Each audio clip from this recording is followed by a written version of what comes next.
Hi, everyone. Good decision making is fundamental for a healthy, alive, well lived life. And it's also essential for a successful career. And it often isn't that easy to discover the tips and attitudes and tactics that are going to make it successful for you personally. So I thought it might be interesting to listen to a couple of people who are just like you, who have learned and gained some wisdom and secrets along the way, and they're willing to share it with you on decision making. So keep watching. You'll love what you hear. I train and am certified to do emotional intelligence assessment. So my frame of reference for answering that question, Nancy, is based on the emotions that come into play that can either hinder the way we make decisions, or they can totally support us, because emotions are information when we look at it. But if we're not paying attention to, call it, separate the decision in our emotions, just so that we can kind of look at it and compare that what is happening on the emotional side and how I'm looking at this decision versus like that logic, just looking at it black and white. And I give people an example of thinking of your pros and cons list and adding a third column to that called emotions. So you could literally look at how your emotions might be affecting the outcome or the decision that you're looking at. So again, those emotions can help us identify or shift our perspective to come up with a better outcome when it comes to decision making. The other idea behind decision making, I use reference quite often the 7 methods of decision making by Johnson & Johnson. And a few of those, call it different methods, would be like consensus, by majority, decision by minority, subject matter expert. No decision can be a decision. So sometimes when we get into groups or teams, the other idea is, has it been clearly stated by the group the method of decision making that is needed to ultimately come with an outcome? I think that's super important, is to think about what method, and then the idea is also to have that conscious level of how the emotions may be part of how you're looking at the problem also. One of my key driving contexts for making decisions is asking myself the question, am I part of the solution or am I part of the problem? And for me, I want to be part of the solution. So that's one of my guiding principles in life. When I look at how I run my business, how I choose what fills my day, how I look at the clients I take on, or the volunteer opportunities I get involved with, I want to look at my opportunity to be part of the solution. That may be around educating people around their financial lives. It may be looking at my own personal life in the context of my marriage, because life is hard and life throws curveballs at us every day. And I want to be a victor. I don't want to be a victim. And I think within that is that decision making. You get to that fork of the road, and you have to ask yourself the question, do I want to be part of the solution, or maybe am I part of the problem? One of the other pieces that really drive me or inspire me is to say, how can I do best I can where I am at with what I have? Many times we think, oh, we'll be able to do something different down the road when I accomplish this, or when I have this much money set aside, or when I have the perfect relationship. And for me, it's about looking at, it's just stepping into wherever I am right now. And what do I want to do to make a 1% change in whatever challenge or opportunity I'm facing. Be part of the solution and take a look at doing the best you can where you're at. we were discussing decision making, and what I've kind of learned, in my career in that, in developing techniques on that. I guess the biggest thing that I would say is just getting it over with. If we have a big decision to make, trying to do it as quickly as possible. Just getting it done so it doesn't lay over your head for a long period of time. You don't lose sleep at night. There's tough decisions that need to be made, and we hopefully try and do them as quickly as possible so we don't have that kind of issue. And sometimes it's very difficult, but it's something that I've worked on very hard here recently, and it seems to be working well for me. As we've gone through these exercises, I figured out what type of personality I am, and it's definitely something that I have to work on. But it's as I do it more, it gets easier. So I try my hardest to go back to values and my values when I have time. The truth is I probably make a lot of reactive decisions, but I'm trying really hard not to. I'm trying to take a moment, take a breath when I have a big decision to make, and think about it for a minute and think about how it aligns with what's most important to me. Because it's very easy to decide to do, for me, it's very easy, I should say, for me to decide to do the easy thing or do the loudest thing or the squeakiest wheel when that's maybe not the right decision for me personally, professionally or personally.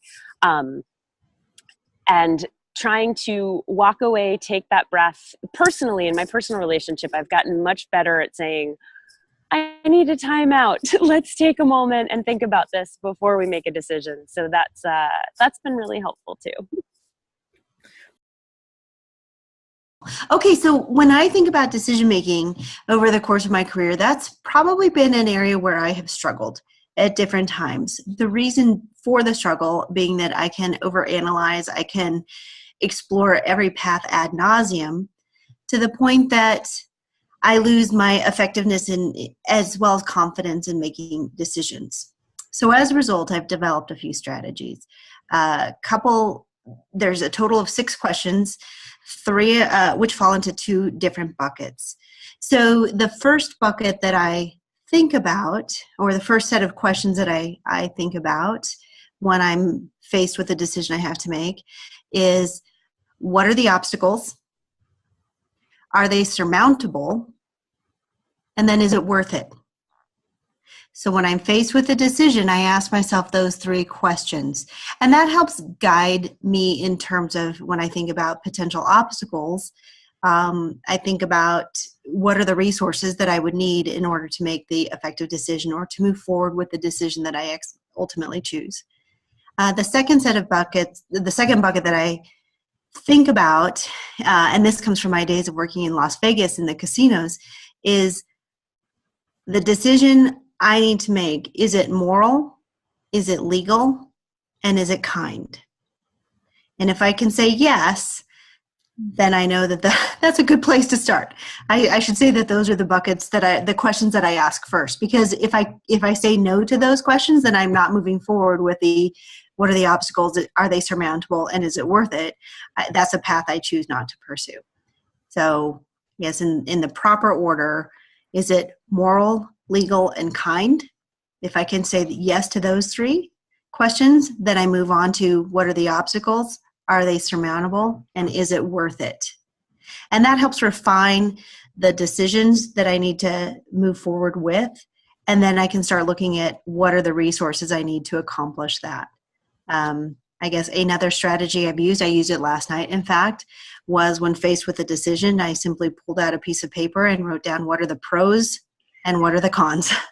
It's that simple, and sometimes it's basic math. If there's more cons, you don't move forward with that decision. If there's more pros, then you keep it in consideration.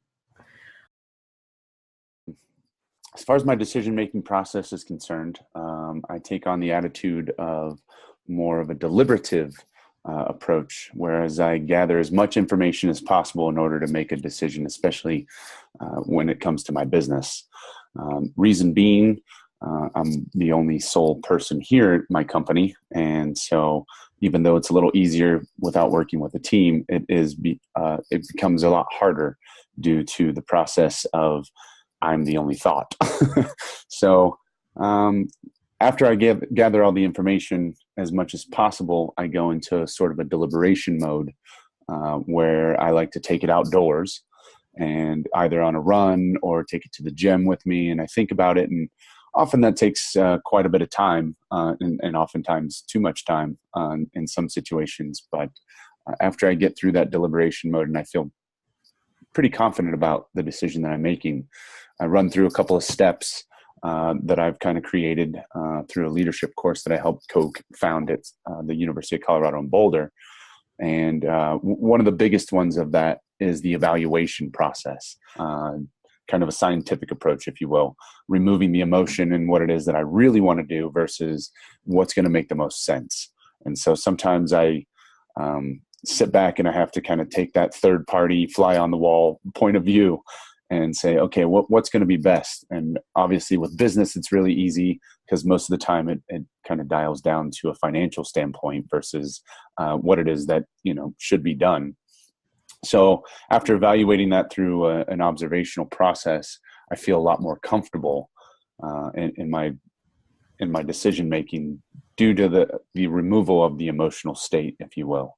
And that's usually how I'll get through a hard decision. My biggest tool, I would say, is to make sure that you remove the emotional aspect out of it and try to observe what it is that's going to be best for your business and also for your personal life. Decision making is something that we all face every day. And a couple of things come to mind for me. First is defining what decision needs to be made.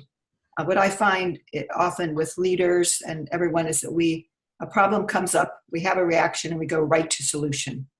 And instead, what we need to do is slow the process down and identify what is the issue, and then be able to stop, step back, and be open and curious and look at the issue and give if it's more people are involved, give empathy to the other look at different perspectives, and then separate understanding from making the decision. And the last piece is once we make a decision, actually identify what are we going to do, when, and how do we know. One other important thing I will add is making decisions in groups. One of the most important things I think is when you have to make a decision, you define in advance with the audience what kind of decision it's going to be. I remember I was with a leadership team and they were deciding on hiring someone for an important position. And the team thought they were going to make the decision. But the boss thought he was going to make the decision. So the most important, at the end, that was a problem. So what has to happen is in advance, say, are we just looking for different views and the boss will make the decision? Or are we actually going to collectively make the decision, or is one person going to make it? So defining who will make it, and then go to your observable data and agree, what have we made? What decision have we made? When? Who's going to do it? And how do we know? So good luck. Decision making is critical.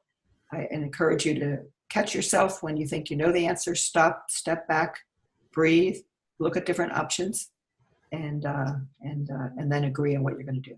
So thank you. Wow. I hope you all listened to those fabulous, wise people sharing on decision making, because there was juicy tips in every single solitary conversation. What I wanted to end with is you can hear all the juicy tips in the world and the wise wisdom and the suggestions on how to be a great decision maker. And until you put them into action, nothing changes. So why don't you go back and listen and take notes on the things that resonate with you, the ideas that you want to take on, and work them one by one into your career and into your life decisions, because it's that important. Thanks so much for listening. Much success.